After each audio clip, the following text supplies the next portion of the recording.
मित्रांनो, शालिनी भक्तिसागरमध्ये तुमचे मनपूर्वक स्वागत आहे। तर मित्रांनो, आज आपण या व्हिडिओच्या माध्यमाने ऐकणार आहोत श्रीमद भागवत पुराण रहस्य।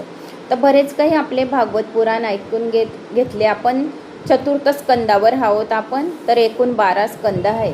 तर ध्रुवची कथा खूप छान आहे। ध्रुवचे नुसते नामस्मरण पण केले, श्रवण केले, पठन केले तरी पण आपल्या सर्व पापांचा नाश होतो आणि आपल्याला ओम नमो भगवते वासुदेवाय नमः या मंत्राचा जप करायचा आहे। तर आता कोणी चॅनलला नवीन आलं असेल तर लाल बटनवर सबस्क्राईब करा, ऑलवर क्लिक करा, जास्तीत जास्त जणांना शेअर करा। कुठून कोणत्या गावात तुम्ही माझा हा व्हिडिओ ऐकत आहोत आपल्या गावाची कमेंट्स करायला विसरू नका। श्री गणेशाय नमो नमः। वक्रतुंड महाकाय सूर्यकोटी समप्रभ निर्विघ्नं कुरु मे देव सर्व कार्यस्तु सर्वदा। श्री गणेशाय नमः। ओम सरस्वती नमः। ओम कुलदेवताय नमः। ओम गुरुदेवतोभ्यो नमः। शांताकारं भुजगशयनं पद्मनाभं सुरेशं विश्वाधारं गगनसदृशं मेघवर्णं शुभांगं लक्ष्मीकान्तं कमलनयनं योगिर्ध्यानज्ञं वंदे विष्णु सर्वलोकैकनाथं। श्री श्रीनिवासा की जय। कोल्हापुर महालक्ष्मी माता की जय। पद्मावती महालक्ष्मी माता की जय। कृष्णाय वासुदेवाय हरे परमात्मने प्रणतक्लेशनाशाय गोविंदाय नमो नमः। मागच्या व्हिडिओमध्ये आपण स्वतः भगवान विष्णूंनी नारायणांनी ध्रुवला दर्शन दिले आणि सांगितले की तू खूप भाग्यवान आहे। तर तू जप तप भजन पूजन केल्याने चांगल्या जन्माची तुला प्राप्ती होते। आणि स्वतः ध्रुव हा भगवान नारायणाच्या मांडीवर बसून नंतर घरी गेला। त्यावर राजाला खूप पश्चाताप झाला की आपण अजून सुरुचीच्याच मध्ये गुंतलेलो आहोत आणि आपला 5 वर्षाचा मुलगा हा भगवंताला प्रसन्न करून भेटून आलेला आहे। तर सर्व जे राज्याचे सभा आहे तर ती सर्व ध्रुवची आदर सत्कार करत आहे। जो तो ध्रुवला बघायला येत होते कारण की स्वतः ध्रुवने नारायणाचे दर्शन करून आले, त्यामुळे खूप गर्दी जमली होती। सुरुची राणीला सुद्धा वाईट आणि पश्चाताप वाटत होता असे आपण मागच्या व्हिडिओमध्ये ऐकले। जर सुनीतीप्रमाणे आपल्या मुलांवर लहानपणापासून जर आपण संस्कार दिले तर नक्की भगवंताची प्राप्ती होईल असे आपण मागच्या व्हिडिओमध्ये ऐकले। आता ध्रुव बाळाचे वंशज काय आहे तर ते आपण आजच्या व्हिडिओमध्ये ऐकणार आहोत। ध्रुवाचे वंशज म्हणजेच प्रचेता। ध्रुवांचे वंशात एक अंग नावाचा कोण होता? राजा। अंग नावाचा राजा होता। अंगाला एक वेन नावाचा पुत्र झाला। अंग सदाचारी होता, वेन दुराचारी होता। वेनाचे शासन काळात प्रजा फार दुःखी होती। वेन राजाच्या शासन काळात अधर्म फार वाढलेला होता। जो वेन राजा होता तर त्याच्या शासनमध्ये अधर्म फार वाढला होता, म्हणून ब्राह्मणांनी शाप देऊन त्यांचा नाश केला। राजा वाचून प्रजा दुःखी होऊ लागली होती। वेन राजाच्या शरीराचे मंथन केले गेले।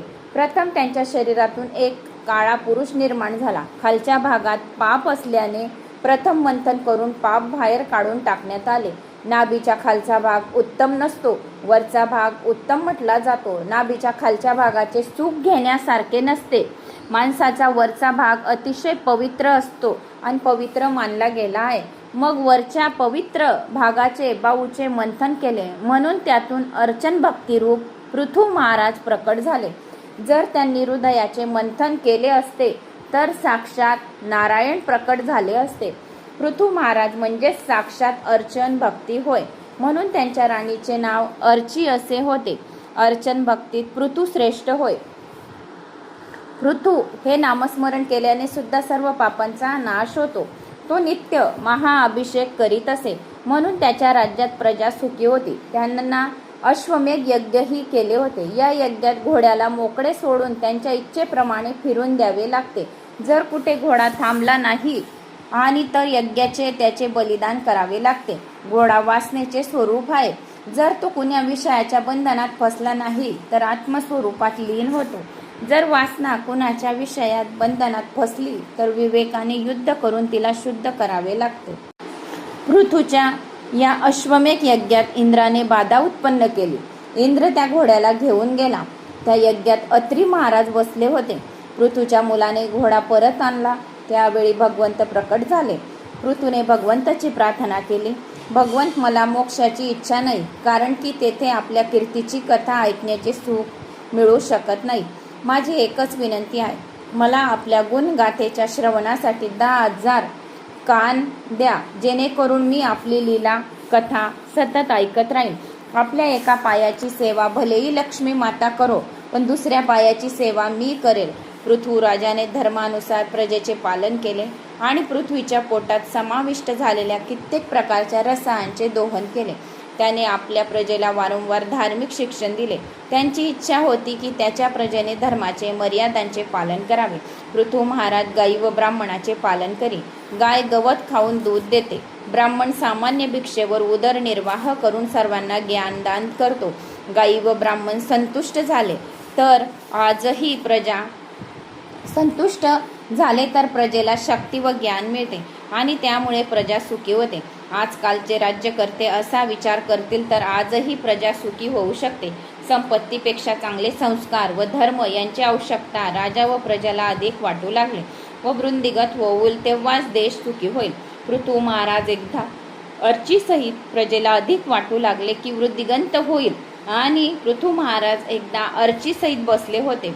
तेथे सनतकुमार आले. त्यांच्या सत्संगाने राजाला वैराग्य प्राप्त झाले. ते अर्चीसह वनात गेले. पृथ्वी महाराज स्वर्गात गेले. सनतकुमारांच्या उपदेशाने त्यांना वनवास पत्करला. प्राचीन काळी तर राजेही राज्यत्याग करून वनवास पत्करित होते, प्रभू भजन करीत होते. पण अर्थ व भोग प्रधान काळात वनवासात जाण्याची कुणाला पण इच्छा होत नाही. मग सुख शांती कशी मिळेल? जो वनात जात नाही, प्रभूचे भजन करत नाही, त्याला सुख शांती कशी मिळेल? पृथ्वीच्या नंतर त्यांचा मुलगा विजिताक्ष राजा झाला. ते 3 बंधू होते, हर्यक्ष, धूम्रकेश आणि वृक. त्यांच्यानंतर अंतर्धानाच्या घरी हविर्धानाच्या घरी प्राचीन बैर राजा झाला. प्राचीन बैर राजाच्या घरी प्रचेता झाले आणि प्रचेता नारायण सरोवराच्या किनारी आले. नारदाने त्यांना रुद्रगीतेचा उपदेश केला. त्यांनी भगवान शंकरांना प्रसन्न करून घेतले आणि त्याने भगवान शंकर प्रसन्न झाले आणि ते राजाला म्हणाले की तुम्ही तप करा. तप केल्याशिवाय सिद्धी कधीही मिळत नसते. तप न करण्याचे पतन होत असे. भगवान शंकर अशी आज्ञा देऊन अदृश्य झाले. भगवान शंकरांनी सांगितलेल्या स्तोत्राचा जप करीत प्रचेता तपश्चर्या करू लागले. त्यावेळी नारदांनी बहिर्राजाला प्रश्न विचारला, तुम्ही यज्ञ तर अनेक केले आहेत, त्याने तुम्हाला शांती मिळाली का? राजा म्हणाला, नाही. नारद म्हणाले, मग हे यज्ञ तुम्ही का करत आहात? राजा म्हणाला, मला प्रभूने सर्व काही दिले आहे म्हणून मी यज्ञ करीत आहे. यज्ञाच्या द्वारे मी ब्राह्मणांची सेवा करीत आहे. यज्ञाच्या द्वारे मी संपत्तीच्या समाजा सेवेसाठी उपयोग करीत आहे. नारद प्राचीन रही राजाला समजावत आहे. जन्म मृत्यूच्या चक्रातून जेव्हा जीव मोकळा होतो तेव्हा त्याला पूर्ण शांती मिळत असते. यज्ञाने तुझे कल्याण होणार नाही. कल्याणासाठी चित्त शुद्ध करावं लागेल. चित्त शुद्ध झाल्यावर एकांतात बसून ध्यान करण्याची आवश्यकता आहे. केवळ यज्ञ केल्याने ईश्वराचा जर साक्षात्कार होऊ शकत नाही तर तू स्वर्गात तर जाशील, पण तुझ्या पुण्याचा क्षय होईल. तेव्हा तुला स्वर्गातून हाकलून दिले जाईल. तू शांततापूर्वक बस. आत्मस्वरूपाचे चिंतन कर. तुझ्या आत्मस्वरूपाचे तुला ज्ञान नाही. आता तुला यज्ञ करण्याची आवश्यकता नाही. शांततापूर्वक तू ईश्वराची आराधना कर. मग राजा म्हणाला, महाराज, आपण फार चांगला उपदेश मला केला आहात. नारद मुनी म्हणाले, तुला माझ्या स्वतःच्या स्वरूपाचेच ज्ञान नाही. जे स्वतःचे स्वरूप जाणू शकत नाही तो ईश्वराला कसे ओळखू शकेल? मी एक कथा आता तुला सांगतो, ते ऐक. नारद मुनी राजाला म्हणाले, मी तुला आता एक कथा सांगतो, ते तू ऐक. मी कोण? प्राचीन काळी एक पुरंजन नावाचा राजा होता. त्याचा अविज्ञात नावाचा एक मित्र होता. पुरंजनाला सुखी करण्यासाठी अविज्ञात नेहमी प्रयत्नशील असे. तरीही तो आपल्या प्रयत्नाची जाणीव पुरंजनाला न होऊ देण्याची दक्षता बाळगीत असे. जीवात्मा रूपी पुरंजनाला सुखी करण्यासाठी ईश्वर रूपी त्यांचा अविज्ञात नावाचा मित्र पाऊस पडतो, अन्न उत्पन्न करतो. तरीही तो पुरंजनाला आपल्या साह्याची कल्पना देखील होऊ देत नाही. पुरंजनालाही हे कळत नाही की आपण कोणाच्या तरी साह्याने सुखी आहोत.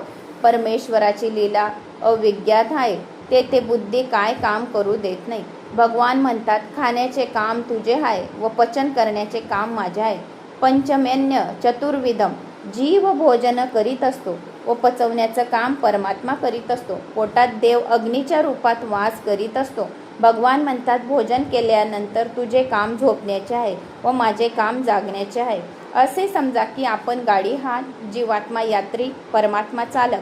जर चालक भगवान झोपेल तर सर्वच अच्युतम केशवम होऊन जाईल. रेल्वे इंजिनचा चालक जर झोपेल तर गाडी थांबेल. प्रवासी झोपू शकतात पण चालक सूत्रधार मात्र झोपू शकत नाही. पुरंजन म्हणजे जीवात्मा. त्याला कळत नसते की आपण कुणामुळे सुखी आहोत. सदा सर्वदा उपकार करणाऱ्या ईश्वराला विसरून तो पुरंजन 9 दरवाजे असलेल्या एका नगरीत प्रविष्ट झाला. ही नगरी म्हणजे मानवी शरीर होय. तेथे गेल्यावर त्याला एक सुंदरी भेटली. पुरंजनाने तिला तिचा परिचय विचारला. ती स्त्री म्हणाली, मी कोण आहे हेच मला माहीत नाही, पण मी तुम्हाला अवश्य सुखी करेन. कुल गोत्राचा विचार केल्याशिवाय पुरंजनाने त्या स्त्रीशी विवाह केला आणि त्या सुंदर स्त्रीवर तो इतका आसक्त झाला की त्या स्त्रीपासून 1100 पुत्र झाले. त्या स्त्रीचे नाव पुरंजनी. ती मुले आपसात भांडत असत. बुद्धी हीच पुरंजनी होय. 11 इंद्रियांच्या सुखभोगाची इच्छा हीच 1100 संतान. एकेका इंद्रियाच्या इच्छेची 100 मुले व मुलांच्या पारस्परिक युद्धाचा अर्थ आहे संकल्प विकल्पाचा संघर्ष. एक विचार उत्पन्न होतो न होतो तोच दुसरा त्याला दाबण्यासाठी धावतो. 11 इंद्रियांच्या विषयात हा जीव फसला आहे. पंचप्राण जीवाचे रक्षण करतात. संकल्प विकल्पांनी जीव बंधनात पडतो. बुद्धिगत संकल्प विकल्प जीवाला रडवतात. कित्येक वर्ष पुरंजनाने याप्रमाणे सुखभोग घेतला. काल देवाची कन्या जी जरा, तिच्याशी विवाह करण्याचे कुणालाही इच्छा होत नव्हती. पुरंजनाची इच्छा नसतानाही जरेने त्याला वरले. जो जो सुखभोगाचे सुख लुटतो त्याला जरेशी म्हणजेच वृद्ध अवस्थेशी विवाह करावा लागतो. लक्षात ठेवा की वृद्ध अवस्था कधी ना कधी तर येणारच आहे.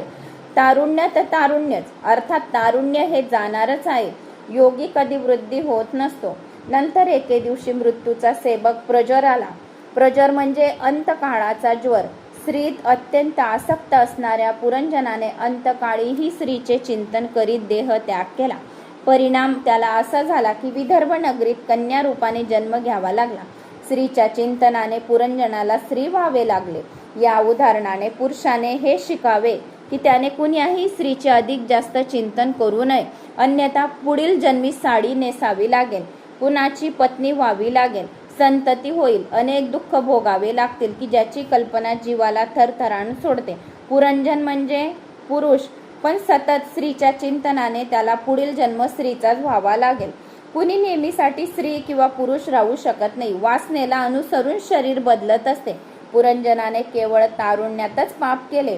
बाल्य अवस्थेत, वृद्ध अवस्थेत त्याने चांगले सत्कर्म केले. त्या सत्कर्माच्या पुण्याईने त्याचा जन्म एका ब्राह्मणाच्या घरी कन्या रूपाने झाला. विदर्भ देशात राहणाऱ्या त्या कर्मकांडी ब्राह्मणाच्या घरी दर्भाचे विशेष उपयोग होते.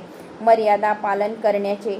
तिचे विवाह द्रविड देशाच्या पांडराजाशी, द्रविड देश आहे तर त्याच्याशी झाला. तर द्रविड देश आहे महाराणी भक्तीची सासरवाडी. पांडराजा म्हणजे भक्तिपतीशी विवाह झाला. कर्म केल्याने चित्त शुद्ध होत असते आणि भक्ती केली जाते.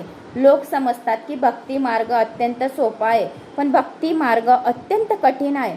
कारण की देवामध्ये मन लावणे अतिशय कठीण आहे. ज्या वेळेस आपण ओम नमो भगवते वासुदेवाय नमः या मंत्राचा जप करता करताच आपले मन एवढे चंचल राहते की कुठे पण पळून जाते. क्षणिकमध्ये आपण आता शहापूरला आहे तर बऱ्हाणपूरला जाईल, बऱ्हाणपूरहून पुणे, पुण्याहून अहमदाबाद, बडोदा, गुजरात, तिकडे आपण फिरायला गेलो, तिथे कसे झाले. म्हणजे तो जप करता करता काय झाले, जपामध्ये सुरुची निर्माण झाली. कालच्या व्हिडिओमध्येच तुम्हाला सांगितले, सुरुची म्हणजे बाधा. तर आपल्या मनामध्ये काय झालं, देवाचं नामस्मरण करता करता बाधा निर्माण झाली.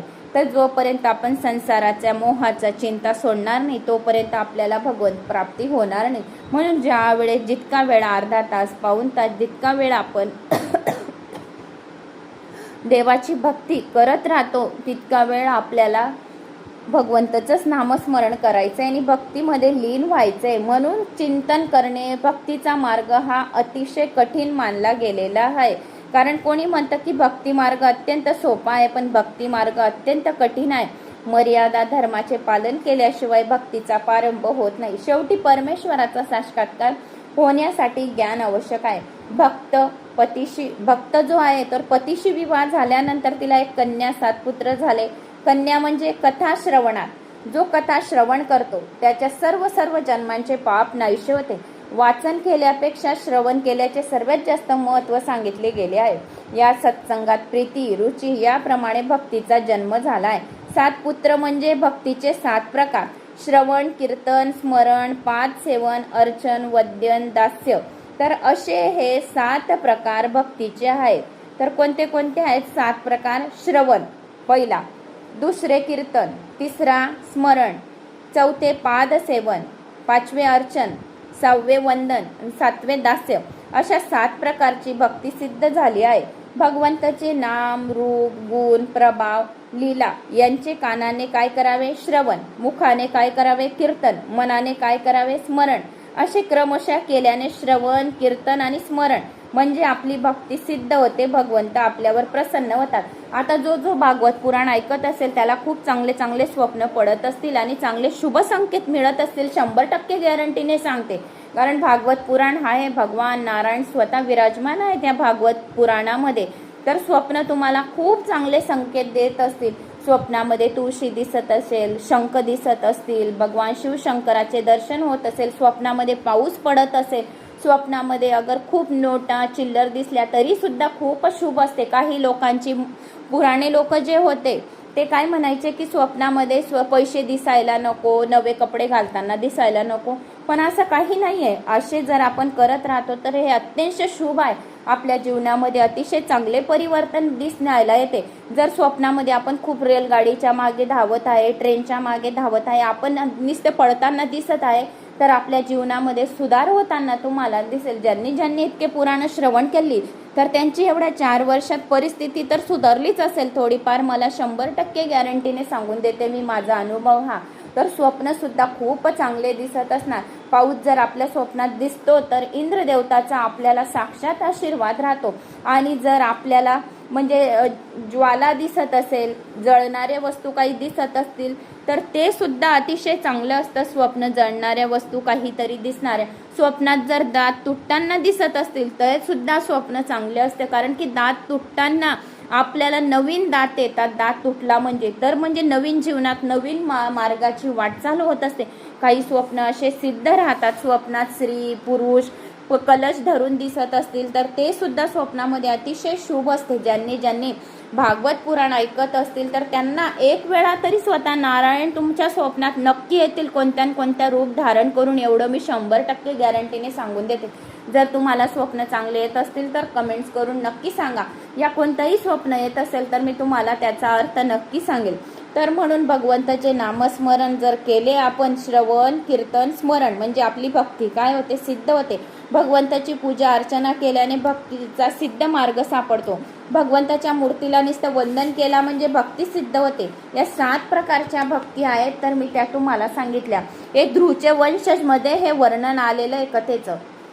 ध्रुवचे चरित्र केव्हाचे संपले आणि आता हे ध्रुवच्या वंशाचे वर्णनांमध्ये ही कथा आलेली आहे. माणूस आपल्या प्रयत्नाने प्राप्त व सिद्ध करू शकतो, पण 8वी सख्य भक्ती व 9वी आत्मनिवेदन भक्ती प्रभू कृपेनेच प्राप्त होत असते. श्रवण आदी 7 भक्ती सिद्ध केल्यानंतर एकदा पतीच्या मृत्यूच्या समाचाराने दुःखी झालेल्या त्या कन्येला परमात्म्याने सद्गुरूच्या रूपात येऊन बोध केला. 7 प्रकारची भक्ती सिद्ध झाल्यानंतर परमात्मा सख्य भक्तीचे दान करतात. आत्मनिवेदनाचेही दान देतात. ज्या आवेगात मित्राला मायेच्या आवरणामुळे हा जीव विसरला होता तोच सद्गुरूच्या रूपात आला. याचा अर्थ हा आहे की अविज्ञात रूपात परमेश्वराने येऊन ब्रह्मविद्येचा उपदेश केला होता की तू मला सोडून दूर गेलास आणि 9 दरवाजे असलेल्या नगरीत राहण्यास गेलास. तेव्हापासून तू दुःखी झाला आहेस. तू स्वतःच्या रूपाला ओळख. लौकिक सुखात माणूस इतका फसलेला असतो की तो आपल्या अलौकिक आत्मस्वरूपाचा विचार सुद्धा करत नाही. तत्वमसी, तू माझा मित्र आहेस, माझा अंश आहेस, माझे स्वरूप आहेस. तू स्त्री पुरुष नाहीस, तू माझ्याकडे पहा. पुरंजन देवासमोर उभा राहिला. जीव व ब्रह्म यांचे मिलन झाले. जीव कृतार्थ आहे.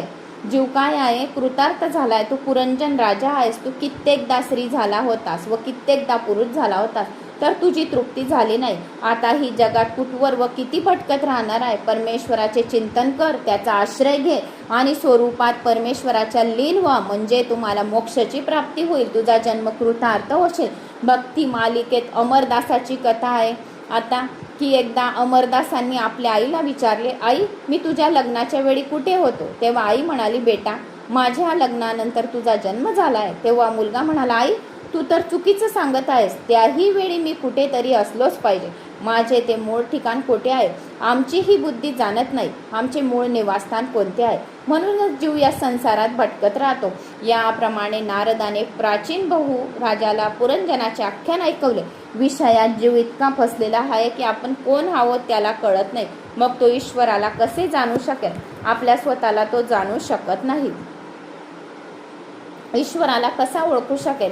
याप्रमाणे जीवात्म्याची कथा ऐकून प्राचीन ब्रह्म राजाला आनंद झाला आणि तो म्हणाला, मी कृतार्थ झालो आहे. आता मी केवळ यज्ञच करणार आहे.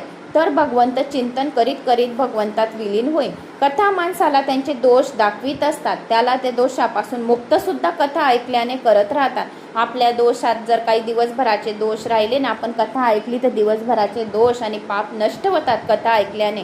असे पवित्र व साधे जीवन जगा. जन्म मृत्यूच्या चक्रातून आपली सुटका झाली पाहिजे.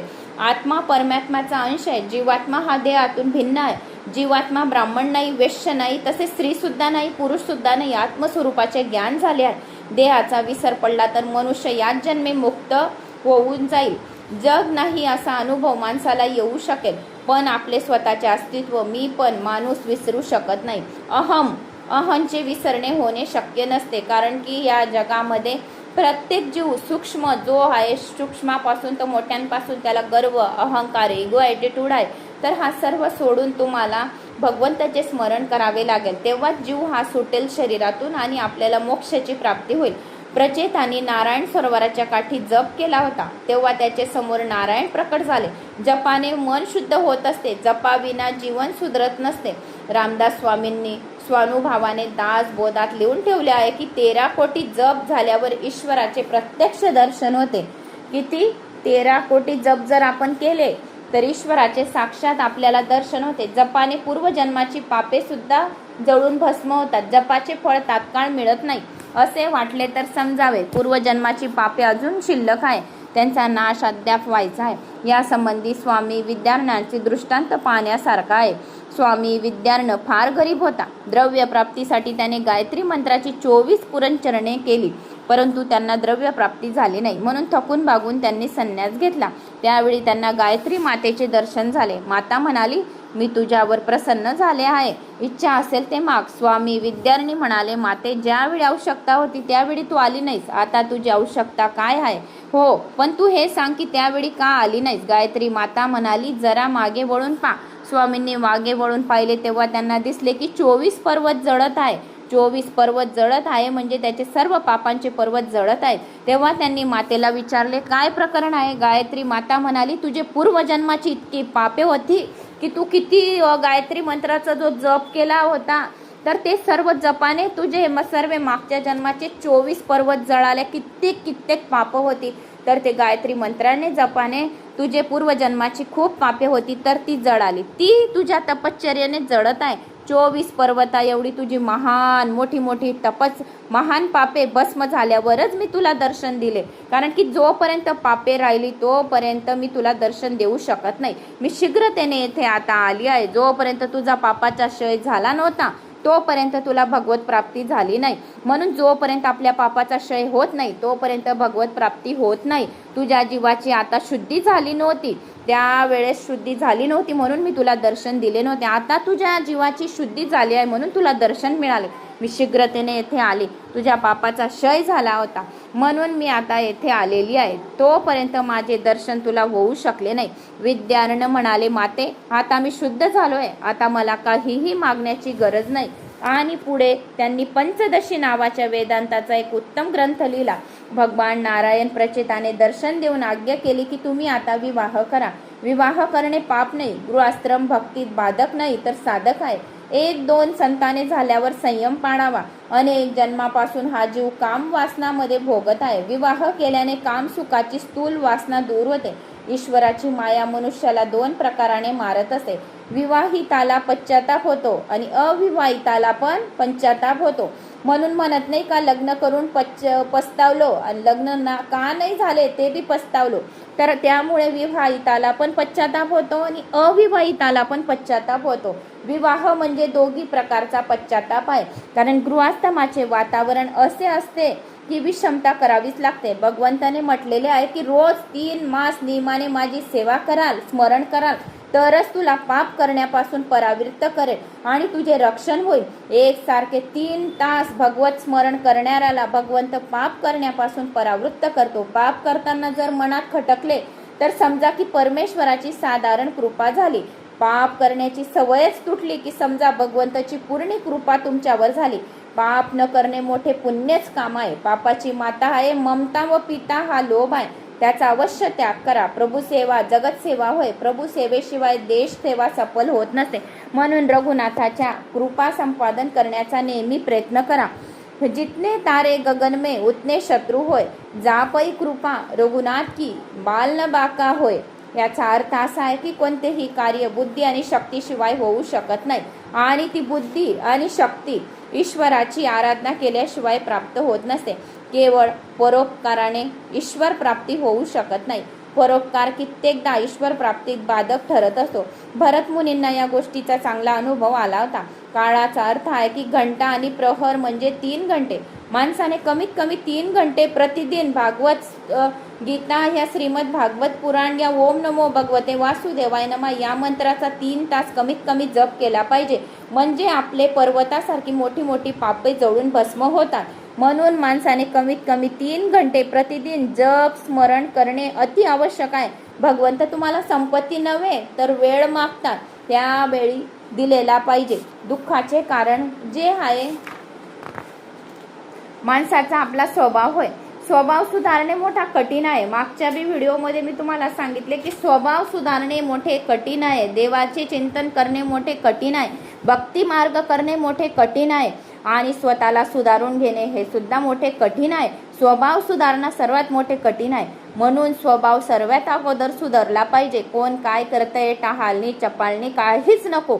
म्हणून जर आपण स्वभाव आपला सुधरवला तरच आपल्याला भगवत प्राप्ती होऊ शकेल. तीर्थस्नानाने विष्णू याग करण्याने स्वभाव सुधारत नसतो. तीर्थस्नान केले खूप आणि स्वभाव सुधारला नाही. स्वभाव सुधारणे म्हणजे कोणाचे काहीच आपल्याला ईर्ष्या निंदा नासलती करायची नाहीये. परमेश्वराचे फक्त ध्यान करायचे. ध्यानाने जपाने स्वभाव सुधारत असतो. अनेक जन्मापासून हा जीव पाप करीत आलेला आहे. पाप करण्याची प्रवृत्ती भगवंताच्या जपाने त्याच्या कृपाप्रसादाने नष्ट होत असते. गृहस्थामाच्या प्रचितीच्या कथेवरून बोध घेण्यासारखे आहे. भगवान म्हणतात तुझ्या माझ्यासाठी 3 तास काढा. तुम्ही जो आहे तर तुम्ही माझ्यासाठी किती 3 तास काढा. मी 21 तास तुमचे रक्षण करीन. 24 तास आहे दिवसभरातून तर तुम्ही माझ्यासाठी 3 तास काढा. मी 21 तास तुमचे रक्षण करीन. गृहे श्वासितम गृहे शवा विशताम चापी पुसाम कुशल कर्मणाम मदवार्ता यात यामानाम बंधाय गृहामताम. जो माणूस भगवत दर्पण बुद्धीने कर्म करीत असतो आणि ज्याचा वेळ माझ्या कथा श्रवण कीर्तनात जातो त्याच्या बाबतीत घराचे बंधन असू शकत नाही. तो या संसारात फसत नाही आणि संसारालाही त्याला फसवू शकत नाही. अन्यथा संसारात काम शक्ती आणि अर्थशक्ती वाढत असते. सर्वांनाच पूर्व प्रारब्ध कर्मानुसार संतती संपत्ती मिळत असते. जर पूर्वजन्माची काही पुण्याई असेल तरच तुम्हाला गुणी मुलगा मिळेल. आणि आईमुळे खरं तर आईमुळे आपल्या मुलाजवळ पैसा येत असतो. म्हणून आईने ओम नमः शिवाय या मंत्राचा जप करावा. ओम नमो भगवते वासुदेवाय नमः या मंत्राचा जप करावा. म्हणून या बाबतीत हर्ष किंवा शोक करू नये. त्यांची चिंता सोडून भगवंताच्या मार्गात लागावे. जो जेवढं भगवंताच्या मार्गामध्ये लागेल तेवढे संपत्ती आपल्या मुलाजवळ मिळेल आणि आपल्या येणाऱ्या 7 पिढ्या नाही 71 पिढ्यांपर्यंत आपल्याला धनसंपदा भरपूर प्रमाणात मिळेल. आणि भगवंताला हात जोडून विनंती करायची, ए भगवंत माझा या जन्मात तर तू जन्म दिलेला आहे पण मला मोक्षाची प्राप्ती दो. पण माझ्या येणाऱ्या या 71 पिढींना सुख समृद्धी शांती पैसा बरकती दो. आणि जे इच्छा धरतील आमचे मुलं त्यांची इच्छा त्वरित पूर्ण करू आणि त्यांना वाईट मार्गातून दूर ठेवा आणि चांगली सद्बुद्धी प्राप्त करा अशी तुम्हाला भगवंताला प्रार्थना करायची. याच्याने जो पुराण श्रवण करतो कथा श्रवण करतो पठन करतो कोणाला सांगतो शेअर करतो याच्याने आपल्या मुलांच्या बुद्धीवर चांगला परिणाम होत असतो. म्हणून या बाबतीत हर्ष किंवा शोक सुद्धा करू नये. त्याची चिंता सोडून भगवंताच्या मार्गात लागावे. चित्तशुद्धी झाली म्हणजे समजा देवाची कृपा तुमच्यावर झाली. अन्यथा माणसाची वृत्ती अरण्याची चोरी, सुईचे दान करण्याची होती. अशी वृत्ती सोडली पाहिजे. समलोष्ट शम कांचन म्हणजे माती दगड सोने एक समान मानण्याची वृत्ती दृष्टी प्राप्त केली पाहिजे. राकाबाकासारखे वैराग्य असले पाहिजे. सोने चांदी आम्हा मृतुके समान आहे. सोने चांदी काय आहे? मृतुके समान. राका आणि बाका नावाचे पती पत्नी कुठेतरी जात होते. राका पुढे होता, बाका मागे होता. रस्त्यात पडलेला एक सुवर्ण हार राकाला दिसला. त्याला वाटले जर हार बायकोला दिसला तर तिची मती अतिदृष्ट भ्रष्ट होईल, म्हणून तो त्या हारावर माती टाकून झाकून टाकू लागला. त्याला असे करताना बाका म्हणाली, तुम्ही ही माती गोळा का करता? राका म्हणाला, तसे काही नाही. पण बाकाला खरी गोष्ट कळली. तेव्हा ती म्हणाली, मातीला मातीने झाकण्यात काय अर्थ आहे? काय अजून सोने आणि माती भिन्न पदार्थ समजता? हा भेद तुमच्या मतीत अजून कसा शिल्लक राहिला? तेव्हा राका म्हणाला, तू जर माझ्याही पुढे गेलीस की तुझे वैराग्य बाके आहे. तेव्हापासून तिचे नाव बाके पडले. संताच्या दृष्टीने सोने माती आहे, समान असते. अनासक्तीचा असा भाव असावा. केलेल्या सत्कर्माचा पुण्याचा भाव विसरून जा. पुण्याचा अहंकार ही चांगली गोष्ट नव्हे. हा अहंकार नष्ट झाल्याशिवाय चित्त शुद्ध होणे शक्य नाही. केलेले पुण्य विसरून जावे, पण केलेले पाप मात्र कधी विसरू नये. रोज आपले पाप आठवण करून ठेवावे की आज आपण कोणाला मन दुखवले, मागच्या वर्षी आपण काय काय पापे केली, या आपल्या हातून काय काय पापे घडली. तर अशी रोज रोज मनामध्ये आपली पापे आठवण ठेवावी. याच्याने आपली पापे लवकर जळून भस्म होतात आणि पुण्याचा उदय होतो. त्याची आठवण अवश्य असू द्यावी. रोज केलेल्या पापाची काय करावी? आठवण असू द्यावी आणि पुण्य विसरून जावे. या संबंधी महाभारतातील ययाती राजाचे उदाहरण आहे, पाहण्यासारखे आहे. तर काय उदाहरण आहे? आपण केलेल्या पुण्याच्या जोरावर ययाती सदैव स्वर्गात गेला. त्याला इंद्राच्या आसनावर बसण्याची इच्छा झाली, पण इंद्र भयभीत होऊन बृहस्पती जवळ गेला आणि सर्व परिस्थिती सांगून मार्गदर्शनाची विनंती केली. तेव्हा बृहस्पती इंद्राला म्हणाला, तू ययाती राजास विचार की तू पृथ्वीवर असताना कोणकोणती पुण्य केली आहेस, ज्याच्या जोरावर तू इंद्रपदावर बसू इच्छितो. आणि त्यांनी आपल्या पुण्याचा पाळ वाचला की त्यांच्या पुण्याचा क्षय होईल. बृहस्पतीच्या मार्गदर्शनानुसार इंद्राने ययातींना विचारणा केली.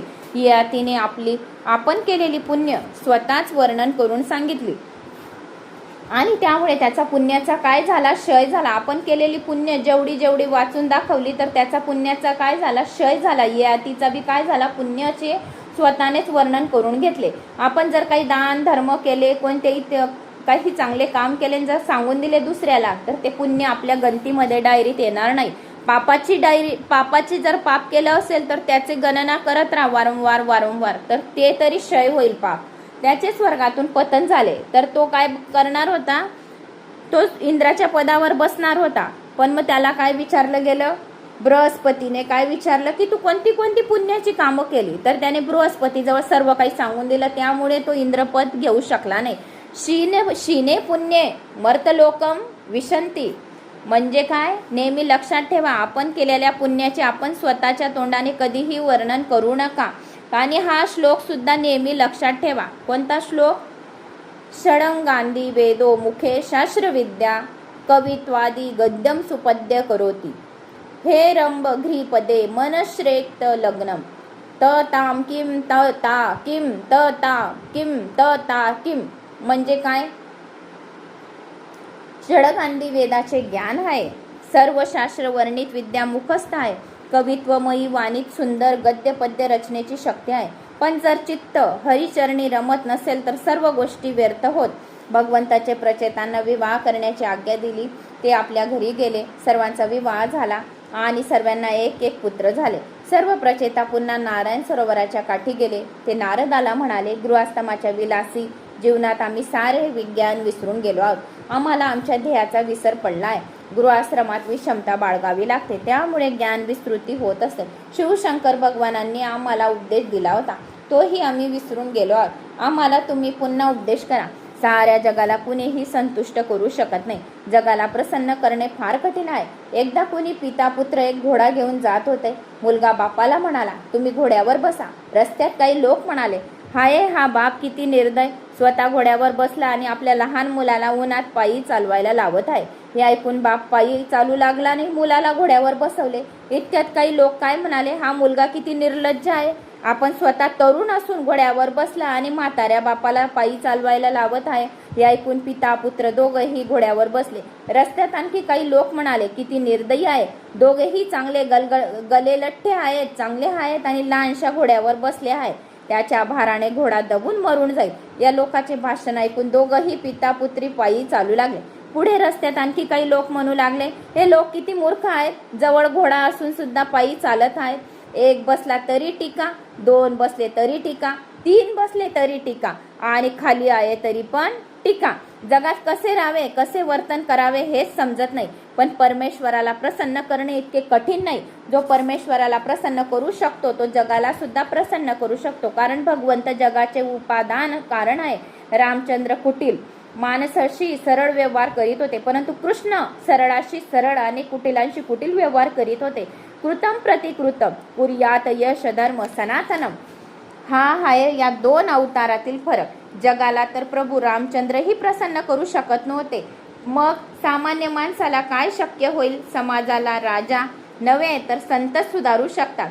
रामदास स्वामी मनाला बोध करतात, बहु हिंडता सुख होणार नाही, म्हणून जगाला सुखी खुश करण्याची इच्छा सोडून ईश्वराला प्रसन्न करण्याचा प्रयत्न करावा.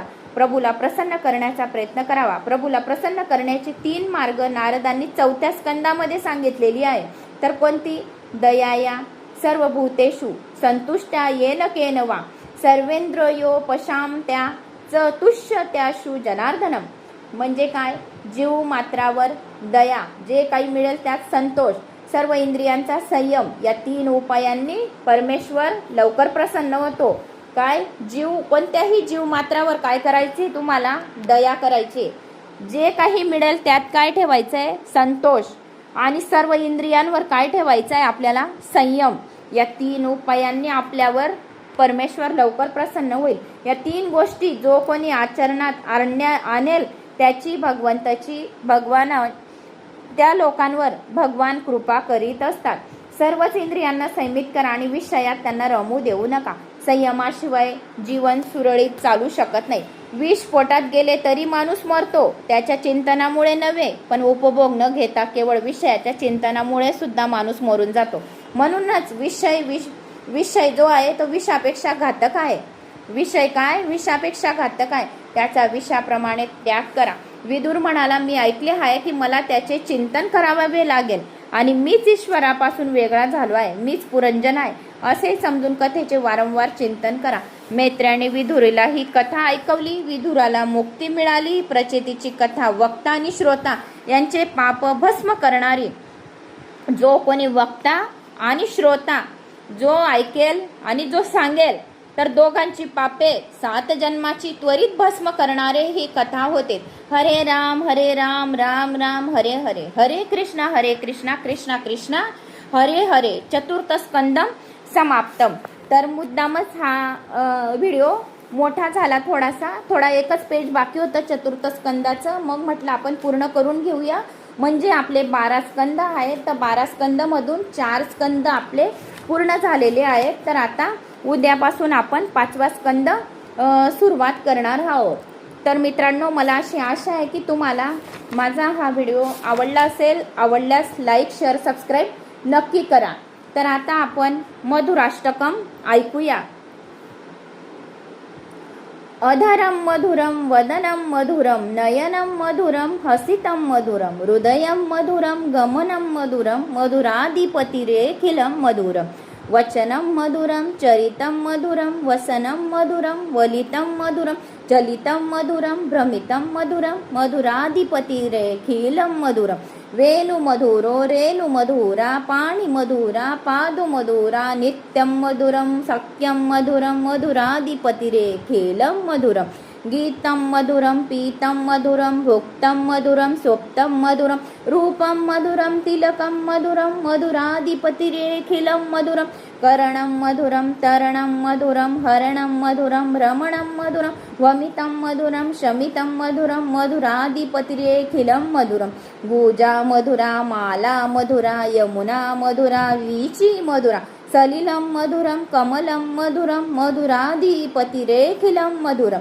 गोपी मधुरा लीला मधुरा युक्तम मधुरा भुक्तम मधुरा दुष्टं मधुरं शिष्टं मधुरं मधुराधिपतिरेखिलं मधुरं गोपा मधुरा गाओ मधुरा यष्टी मधुरा सृष्टी मधुरा दलितं मधुरं फलितं मधुरं मधुराधिपतिरेखिलं मधुरम् इति श्रीमद् वल्लभाचार्यकृतरं मधुराष्टकं संपूर्णं.